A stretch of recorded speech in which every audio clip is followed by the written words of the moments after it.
Halo, apa kabar? Kali ini saya akan mengulas film yang berjudul The Wild Blade of Strangers. Film ini disutradarai oleh Wei Li dan pemeran utamanya adalah Max Zhang yang mungkin dialah cikal bakal pengganti Jet Li di layar bioskop. Dia telah memperlihatkan totalitasnya dalam memainkan karakter di film ini dan secara jelas memperlihatkan kemampuan bela dirinya. Oke, langsung saja.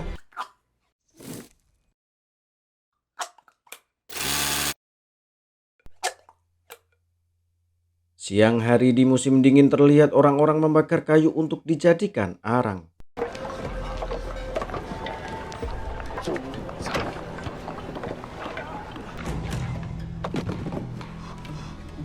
Mereka adalah pedagang arang, salah satunya Tian, si penjual arang, dan Pak Tua Zhao Tianxun. Saat itu kota sedang kekurangan arang. Kemudian diceritakan tahun ke-7 Taixing, kaisar terdahulu mati. Lalu Pangeran Qi mengubah titah mendukung putra mahkota baru Yang Dong untuk naik tahta. Kemudian Tan, putra mahkota Istana Timur, memimpin prajurit mengepung Pangeran Qi di kota Liang. Lalu Pangeran Qi memerintahkan membantai warga kota Liang, dan pasukan Tan, putra mahkota Istana Timur, kalah. Lalu ditampilkan Pangeran Qi.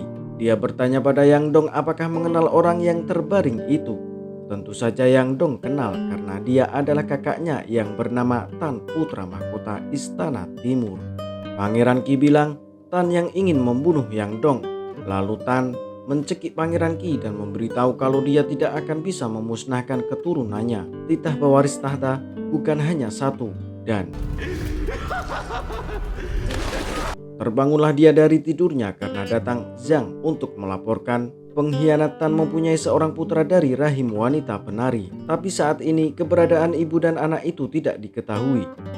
Pangeran Qi pun memerintahkan Zhang untuk segera menemukan ibu dan anak itu secara diam-diam. Zhang juga naik jabatan untuk bisa memimpin mencari ibu dan anak itu. Adegan berikutnya Pak Tua bercerita pada Tian kalau dulu anaknya Pak Tua masuk militer di tempat itu. Dulu pasukan Modao dari Longxi menjaga perbatasan dan membunuh banyak musuh. Lalu mereka sampai di kota dan menjual semua arangnya. Lalu tuan pejabat bilang, arang baru 300 kg, pejabat menerima 30%. Lalu Pak Tua menjelaskan kalau arangnya hanya 250 kg, tidak sampai 300 kg, dan meminta untuk menimbang arang mereka. Tapi Pak Tua malah dibilang rakyat lancang. Lalu Tian menyuruh Pak Tua untuk mengalah dan mereka pun pergi dari situ. Di sisi lain para pejabat berkumpul. Lalu salah satu pejabat berbicara. Pangeran Qi memimpin prajurit untuk membasmi pengkhianat dan pemberontak yang dipimpin Tan, putra mahkota. Yang mana pasukan pemberontak menyerang kota Liang yang mengakibatkan ribuan warga kota Liang mati. Hal itu menyulut semangat militer Pangeran Qi mengalahkan pasukan pemberontak. Lalu dia memohon agar Pangeran Qi dan Kaisar Yang Dong membangun makam pahlawan di kota Liang untuk mengingat mereka. Lalu Yang Dong memerintahkan harus membangun makam di setiap kota. Di depan gerbang Jianyang juga harus dibangun gapura, dan Yang Dong akan menulis sendiri di gapura dengan tulisan kesetiaan tiada batas. Kemudian salah satu pejabat bernama Liu Zong mempertanyakan kesetiaan dari mana dan tiada batas yang bagaimana, karena sebelumnya dia telah mengamati rasi bintang di malam hari, yang mana 7 bintang buruk ada di langit. Dengan kata lain, pejabat buruk berkuasa. Bintang perusak sudah masuk ke istana, tapi pasti akan muncul orang yang menegakkan kebenaran dan akan membunuh si penjahat negara.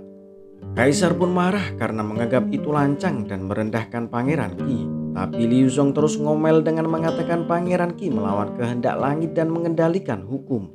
Pangeran Qi telah mengubah titah pewaris tahta, memfitnah Tan, putra mahkota memberontak, mencelakai 200 orang lebih. Dan Liu Zong memastikan di upacara besar 5 hari lagi Pangeran Qi akan mengalami petaka berdarah. Liu Zong pun dikurung yang kemudian akan dipenggal kepalanya di depan publik. Mereka bilang Liu Zong merupakan pengikut mendiang Tan, putra mahkota Istana Timur, yang memanfaatkan jabatannya untuk membantu Tan merampas tahta. Liu Zong juga dibilang membocorkan rahasia militer pada Tan, sehingga Tan menyerang kota Liang yang mengakibatkan ribuan warga mati. Lalu di situ menampilkan adegan seorang bernama Ling yang kabur dari sana. Dia adalah ibu yang mempunyai anak keturunan Tan, putra mahkota Istana Timur. Di sisi lain, seorang perempuan bernama Qin dan pengikutnya melihat Ling kabur.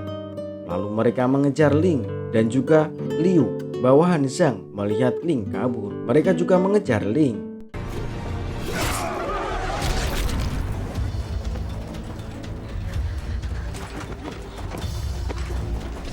Sampai malam, Ling dan anaknya masih dikejar.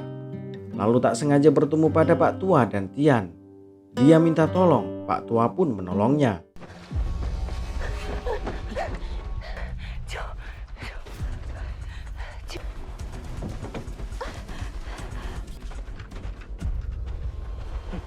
Lalu Pak Tua menyuruh Tian membawa mereka ke pabrik pewarnaan kain. Setelah itu Tian mencabut anak panah di punggungnya dan mengobati lukanya. Tiba-tiba bayinya menangis. Lalu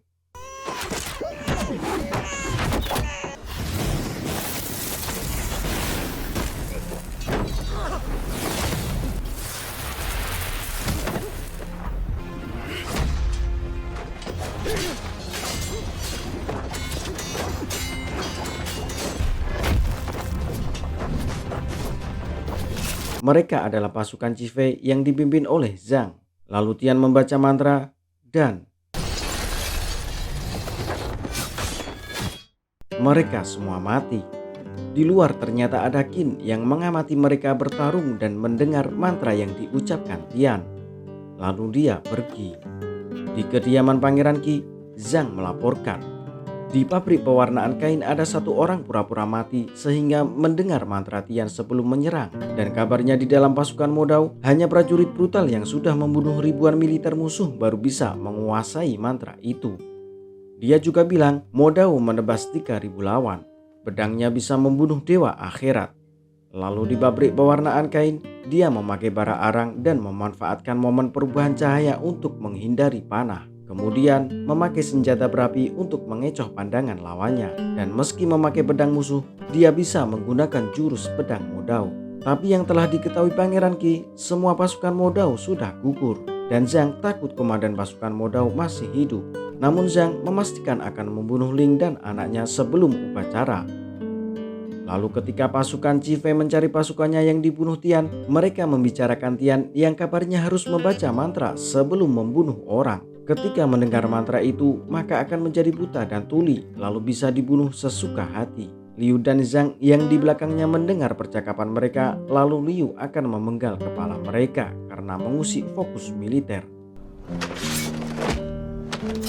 Tapi Zhang mencegahnya. Kemudian mereka masuk ke pabrik untuk mencari petunjuk siapa yang melindungi Ling. Dan Liu pun menemukan petunjuk lalu melaporkan bahwa seharusnya orang itu adalah penjual arang. Adegan berikutnya,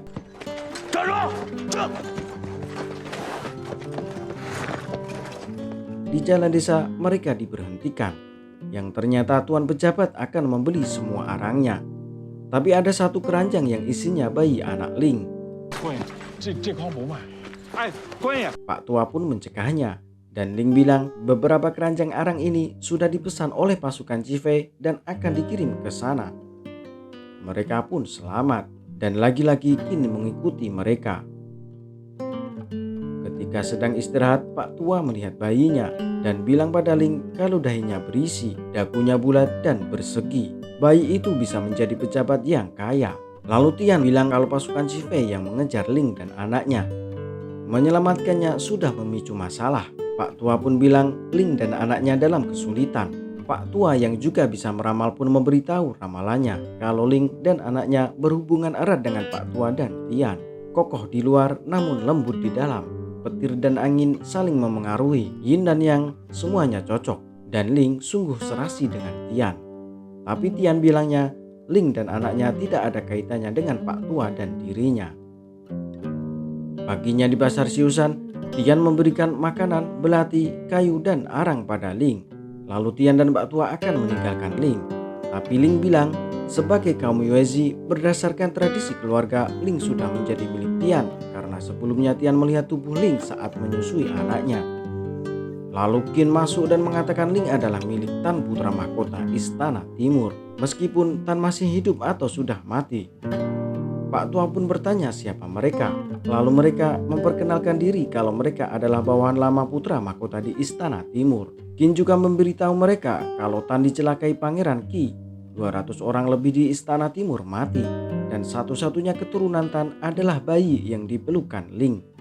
Qin juga menyuruh Pak Tua untuk memeriksa tanda ciri dari keturunan Tan, yaitu ada tai lalat biru di kaki kiri. Lalu Qin memberitahu kalau dia diperintahkan Tan untuk membawa Ling dan anaknya keluar dari kota itu karena prajurit Tan akan menyerang Pangeran Qi. Qin juga meminta bantuan Tian karena dia sangat familiar dengan jalan di kota, tapi Tian menolak. Lalu salah satu bawahan Qin melihat pasukan Chifei, tapi ternyata pasukan Chifei itu mencari kereta arang. Lalu Qin kembali meminta bantuan Tin dengan mengatakan keempat pasukan Chifei yang Tian bunuh adalah bawahan Jenderal Zhang. Dan karena sudah memicu kecurigaan, lebih baik membantu membawa Ling dan anaknya keluar dari kota itu. Tapi tetap saja Tian menolak dan mengatakan kalau dia bukan pendekar. Lalu busur panah ditembakkan, kemudian Pak Tua melindungi Ling. Dan ternyata itu anak panah yang tumpul. Tian pun bertanya pada Pak Tua apakah sudah bosan hidup. Lalu Pak Tua mengatakan dia teringat Yuan anaknya saat masih kecil setelah melihat bayi Ling. Lalu Tian bilang pada Qin, jika sungguh ingin menolong ibu dan anak itu seharusnya menyembunyikan identitas mereka. Tapi menurut Qin, ibu dan anak itu memikul kehendak langit dan tak boleh hidup rendah. Lalu Tian bicara pada Qin cara untuk menolong mereka. Dan kata Qin, pada hari upacara mereka semua harus tiba di Balai Linglong di Pasar Guiren. Di sana bala bantuan akan membawa mereka keluar dari gerbang Jianyang. Balai Linglong adalah balai penari tempat Ling dulu belajar menari, dan tempat itu kosong saat malam sebelum upacara. Itu adalah tempat yang bagus untuk sembunyi. Lalu kata Tian, bagaimana bisa keluar dari kota sementara barang persembahan upacara ada di samping Pasar Guiren yang dijaga ketat oleh militer. Kata Qin, pada hari upacara akan ada pasukan kebenaran yang menyerang gerbang Jianyang untuk membunuh Pangeran Qi. Saat kota diserang, ibu dan anak itu bisa keluar dari kota ketika terjadi kekacauan. Tian pun mempertanyakan pasukan kebenaran dari mana. Kata Qin, itu adalah anggota dari Tan Putra Mahkota Istana Timur. Mereka sudah bersembunyi di pavilion Suanyi di luar gerbang Jianyang dan ada ribuan orang lebih. Semuanya adalah prajurit hebat. Tian pun teringat saat Pak Tua cerita anaknya masuk militer di tempat itu. Lalu menunjukkan jalan untuk bisa tiba di Pasar Guiren, yaitu harus melewati Pasar Siusan, lalu Pasar Jasan, setelah itu sampailah di Pasar Guiren. Dan upacaranya akan berlangsung 4 hari lagi. Lalu Pak Tua bilang Pasar Dunhua sedang menerima arang dengan harga tertinggi. Jika mereka berjalan melawan arah, itu akan terlihat mencurigakan, karena otomatis semua penjual arang akan menjual arang di Pasar Dunhua. Tian pun tidak mempermasalahkan itu. Tian menjamin akan bisa keluar dari gerbang Jianyang dalam 3 pertarungan.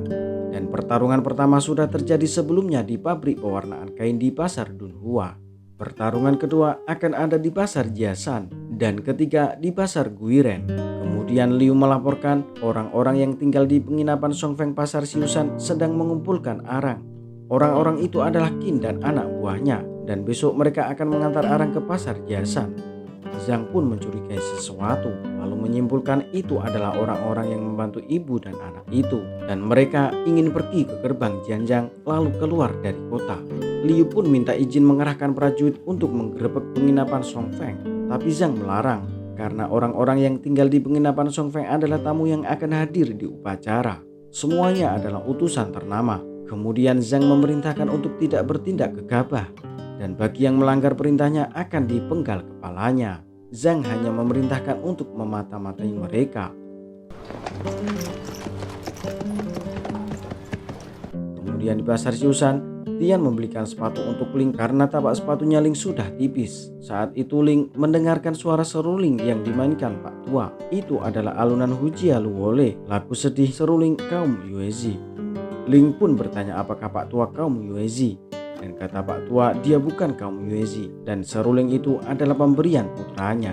Ling pun bertanya putranya Pak Tua ada di mana, tapi Pak Tua diam saja. Lalu Ling menanyakan apakah ramalan untuk bayinya sudah ada hasilnya. Kata Pak Tua ramalannya buruk dan akan menemui kesulitan. Mungkin juga akan menghadapi situasi yang putus asa. Ling pun bertanya apakah ramalannya bisa diulang. Tapi kata Pak Tua, jika percaya untuk apa meramal ulang? Jika hati manusia goyah, apa gunanya ramalan? Lalu sebelum Tian masuk, Tian melihat pasukan Chifei. Qin pun juga melihat mata-mata pasukan Chifei. Lalu Tian memberikan sepatunya dan bilang jika kaki tidak bisa bergerak maka tidak bisa pergi kemanapun meski bisa kabur dari kota itu. Bertahan hidup lebih penting dari apapun. Lalu Qin masuk bertanya pada Tian seberapa yakin Tian bisa mengusir pasukan Chifei. Kata Tian, jika mengikuti rencananya kemungkinannya 100% bisa. Kemudian Liu melaporkan mereka bersembunyi di penginapan dan membakar api di 3 sisi. Lalu pengemis dan pengembara menghangatkan diri di situ. Kemudian Zhang bilang tunggu hingga mereka lalai. Dan Liu bilang jika tidak segera beraksi para bawahan akan mengira Tuan Zhang takut.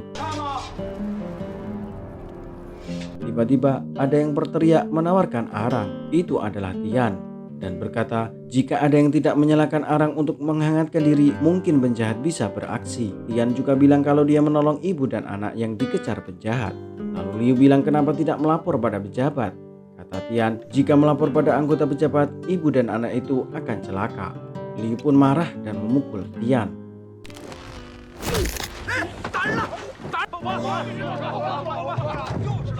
Kemudian orang-orang sekitar berteriak dengan mengatakan ada yang memukul orang. Lalu Zhang keluar dan memarahi Liu. Lalu Tian menyuruh orang-orang untuk bubar.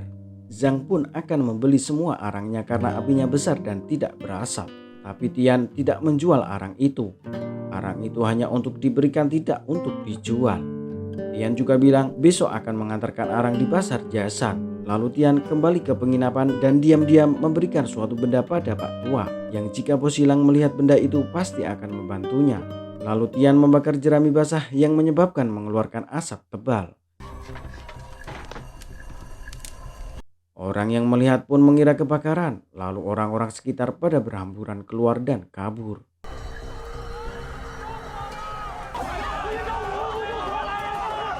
Lalu di dalam Tian dan Qin siap bertarung dan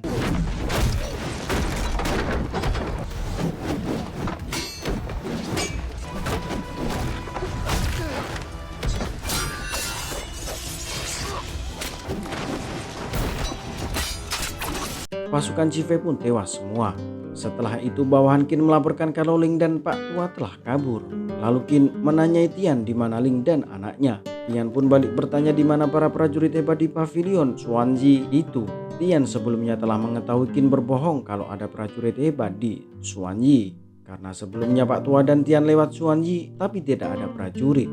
Lalu Tian berdiri dan akan pergi namun dia oleng dan jatuh pingsan. Qin pun meninggalkan Tian. Sementara itu Zhang terus memegangi kepalanya dan memikirkan apa rencana Tian. Kenapa juga memberitahu rencananya? Kenapa juga menawarkan arang? Dan kenapa juga membuat keributan dengan asap? Lalu Zhang sadar. Ketika orang-orang kabur berhamburan menghindari kebakaran, maka ibu dan anak itu akan ikut kabur. Sedangkan pasukan Chifei sibuk bertarung melawan Tian. Yang sebelumnya Zhang terpancing oleh Tian dan memerintahkan pasukannya untuk membunuh Tian. Zhang pun menyuruh Liu dan yang lainnya untuk mengikutinya. Mereka akan mencari ibu dan anak itu. Lalu Pak Tua dan Ling bertemu orang besar. Dia adalah bawahan Zhang. Lalu dua orang bawahan Qin yang juga mengejar Pak Tua dan Ling, satunya memanah orang besar tapi tidak mempan, dan satunya memanah Pak Tua dan mengenai kakinya. Namun karena temannya kewalahan, dia pun membantunya. Tapi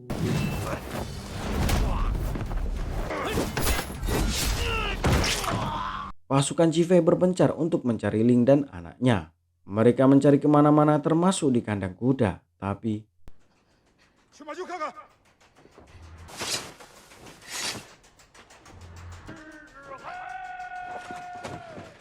Pak Tua berjalan sambil bernyanyi untuk mengalihkan perhatian.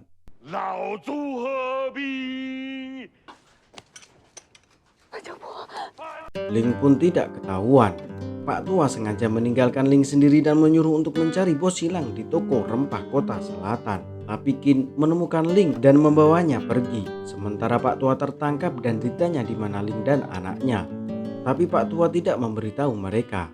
Dia malah mengatakan putranya yang bernama Yuan merupakan mayor pasukan Modao di Longxi menjaga perbatasan. Lalu Zhang teringat ketika menemukan Yuan yang sudah tewas.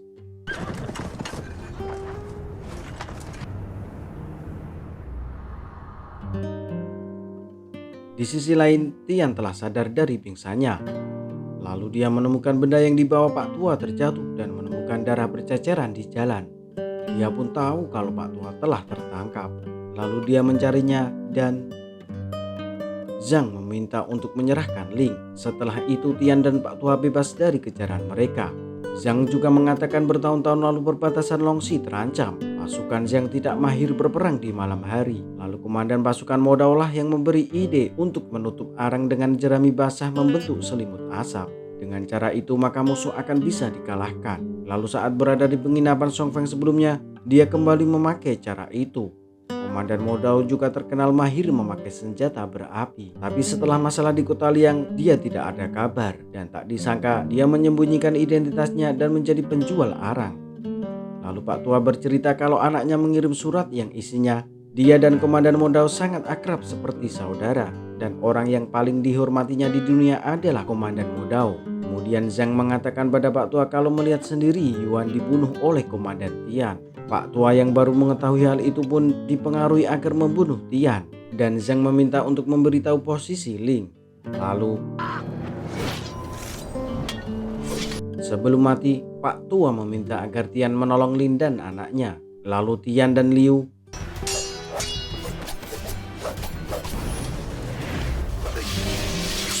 tapi Liu diselamatkan Zhang dan tiba-tiba Tian melihat sebuah bayangan dan Tian pun ditangkap. Di dalam pingsannya Tian mengingat kembali saat Yuan mati. Ketika itu Tian tidak tahu warga Kota Liang telah dibantai karena dia sebelumnya sedang berperang di perbatasan. Lalu ketika kembali Tian bertanya pada Yuan siapa yang memerintahkan pembantaian Kota Liang. Tapi Yuan tidak mengatakannya dan siap mati. Dan sebelum mati, dia meminta agar Tian menjaga ayahnya.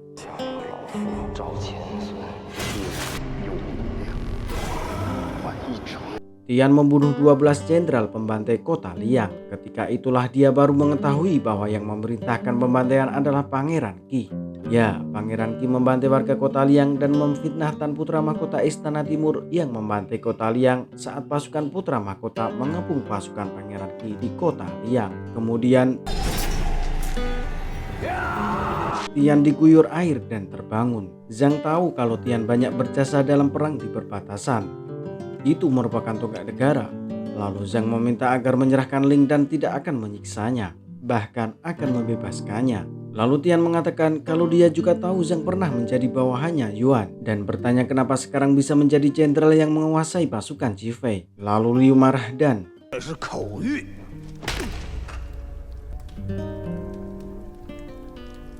kemudian Zhang menyuruh Liu untuk pergi ke pasar Siusan mencari Ling dan anaknya. Zhang pun kembali meminta Tian agar menyerahkan Ling dan anaknya. Tapi Tian tetap tidak menyerahkannya. Lalu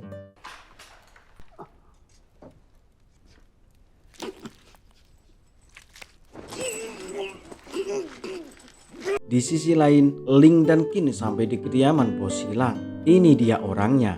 Tak lama bawahan Qin melaporkan bahwa Tian sudah ditangkap. Lalu Ling meminta Qin untuk menyelamatkan Tian.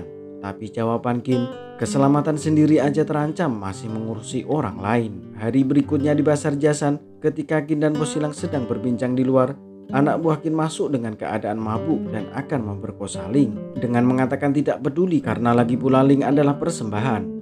Ling pun curiga, lalu Qin masuk dan mengusir bawahannya. Kemudian Ling bertanya apakah dirinya merupakan persembahan dan apakah sungguh akan membawanya keluar dari kota. Lalu Qin mengatakan pada hari upacara Pangeran Qi akan membawa Yang Dong untuk menyembah di gerbang Jianyang. Dan sebagai utusan Yuezi, Qin akan menyerahkan Ling dan bayi palsu kepada Pangeran Qi. Lalu memprovokasi warga agar Pangeran Qi membunuh keturunan putra mahkota sebagai tebusan bagi warga Kota Liang. Kemudian saat Pangeran Qi maju sendirian, Qin akan membunuhnya. Lalu burung Phoenix berkepala 9 akan terbang di langit dengan membawa tulisan dosa Pangeran Qi.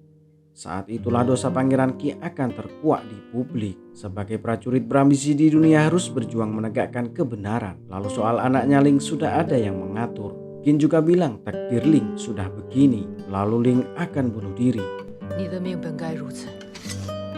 Dan kemudian dia meminta janji agar Qin menyelamatkan Tian si penjual arang. Adegan kembali di ruang penyiksaan. Tian tetap tidak mau mengatakan di mana Ling dan anaknya. Lalu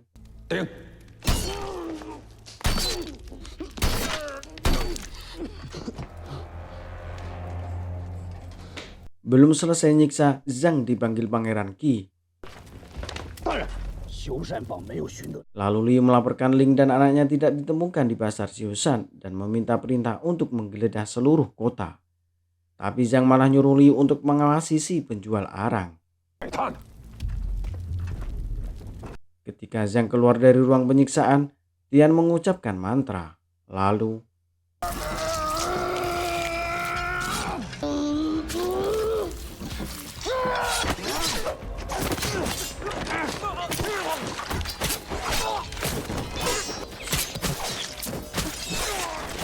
di luar, Tian bertemu dengan orang besar.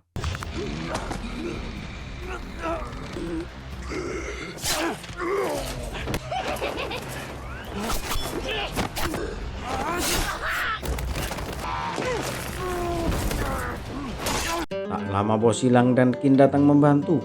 Di kejauhan, Liu melihat Tian melarikan diri dan siap menembak. Tapi dia mengurungkan niatnya karena teringat dengan giginya yang copot kena pukulan Zhang. Lalu Tian meminta pergi ke penginapan Song Feng untuk mengambil barang-barangnya. Di kediaman Pangeran Qi, Zhang diminta segera menemukan Ling dan anaknya karena 2 hari lagi upacara berlangsung. Zhang pun meminta agar Pangeran Qi tenang karena dia sudah menangkap Modao dan sedang menginterogasinya. Lalu Pangeran Qi menawarkan jabatan sebagai jenderal pengawal kekaisaran yang sudah lama kosong. Zhang pun dengan senang hati bersedia. Tapi tiba-tiba Liu datang membawa laporan darurat bahwa Tian si penjual arang telah kabur dan membantai semua orang yang ada di sana. Liu juga mengatakan akan membantu menangkap Tian dan membunuh Ling dan anaknya. Seketika itu Pangeran Qi hilang kepercayaan pada Zhang dan langsung memberikan jabatan pada Liu untuk memimpin pasukan Qifei. Dan Zhang sudah tidak memiliki jabatan dan profesi. Kemudian Tian sadar. Lalu Ling memberikan pil yang bisa menghentikan pendarahan dan menambah energi. Lalu diceritakan tidak ada yang mampu keluar hidup-hidup dari ruang hukuman. Tianlah yang pertama mampu keluar dengan hidup. Lalu Tian memberitahu kalau Qin menipu Ling. Tapi Ling sudah tahu karena sebelumnya Ling sudah diberitahu rencana Qin. Dan Ling sudah berjanji akan membantu Qin. Lalu Tian bertanya hubungan Qin dan Pangeran Qi. Qin memberitahu kalau darah yang mengalir di tubuhnya adalah darah Pangeran Qi. Sebelumnya Pangeran Qi telah bertindak semena-mena, melecehkan wanita, merampas harta, dan dosanya sangat besar. Lalu Ling berangkat ke tempat penari di pasar Guiren. Di sisi lain, Liu memberitahukan pada pasukan Qifei kalau sekarang dia yang memimpin pasukan Qifei. Dia memerintahkan untuk segera menemukan Ling dan anaknya lalu membunuhnya. Bagi yang mencegah akan dipenggal kepalanya. Mereka pun mencari di seluruh kota, tapi tidak menemukan Ling dan anaknya. Paginya Ling sampai di pasar Guiren. Mereka langsung menuju ke tempat penari. Lalu Ling berbicara sesuatu dengan bahasa isyarat dengan nenek bisu itu. Qin pun curiga, tapi kata Ling dia hanya menyapa saja. Sementara itu Tian bersiap dan berlatih.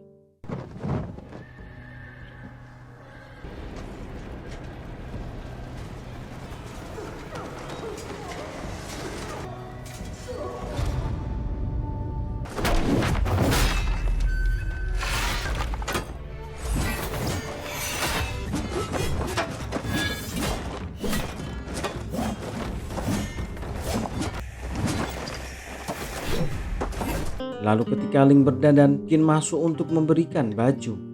Qin juga memeriksa bayinya dan ternyata bayinya sudah tidak ada di sana. Tapi Qin menemukan nenek bisu dan bayinya. Ling mencoba membunuh Qin tapi gagal. Lalu memohon agar melepaskan bayinya. Tapi Qin tidak mau melepaskannya. Lalu Tian datang menolong.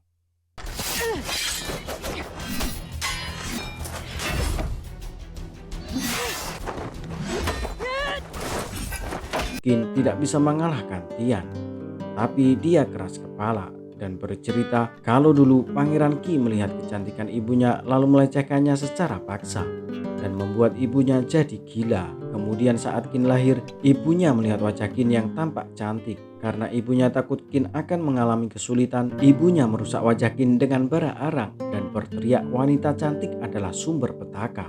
Lalu ibunya bunuh diri melompat ke sumur. Karena itulah Qin sangat benci dan dendam pada Pangeran Qi. Lalu Qin dibius dan Ling menyuruh nenek bisu pergi membawa bayinya. Kemudian mereka bersiap untuk menyambut kedatangan pasukan Qi Fei.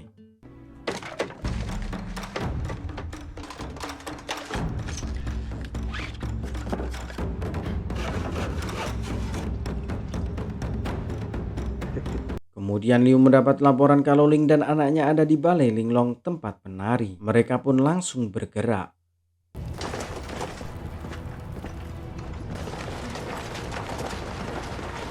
Malamnya, Tian menyuruh Bos Silang untuk pergi. Tapi dia akan berbalas budi dengan membantu Tian karena sebelumnya Tian sudah menyelamatkan nyawa Bos Silang saat di medan pertempuran. Ling juga akan membantu Tian dengan tariannya meski nyawa taruhannya. Tak lama pasukan Qi Fei tiba, lalu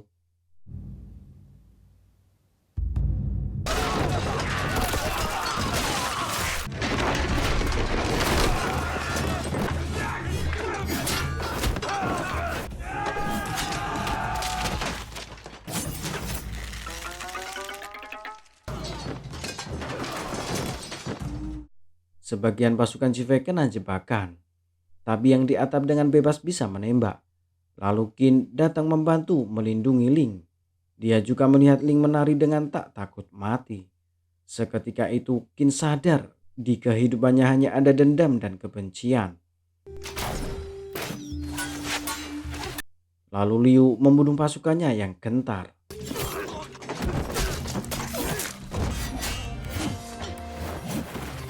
Lalu Qin membius Ling dan pada akhirnya Qin mati. Lalu Bos Silang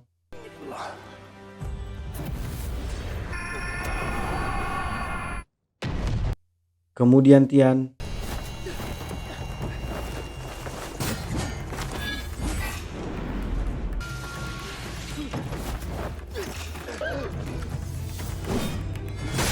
tiba-tiba Zhang datang dengan mengatakan pedang melayang, darah mengalir deras, menyerang dengan pasukan rapat, manusia akan hancur.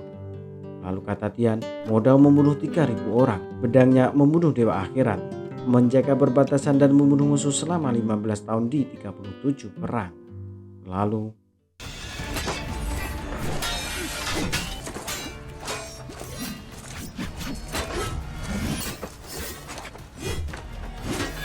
kemudian Tian mengucapkan mantra Bosimiki Hongbala Zegui Nutu, lalu mengeluarkan jurusnya.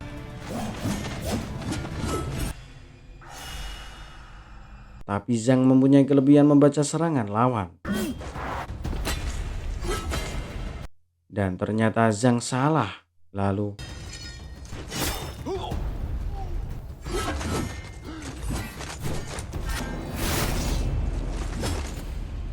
setelah pertarungan itu, Tian mendatangi Pangeran Qi. Demi keadilan ribuan warga kota Liang, bagi seluruh penghuni Istana Timur, demi 300 orang saudara Modao, juga demi Pak Tua, Pangeran Qi harus mati. Lalu Pangeran Qi mengatakan jika membunuh Pangeran Qi masih akan ada Pangeran Qi selanjutnya. Tian pun tak peduli karena dia telah mengubah titah kaisar dan mengendalikan hukum pemerintahan, dosanya tidak bisa dimaafkan dan pantas dihukum mati.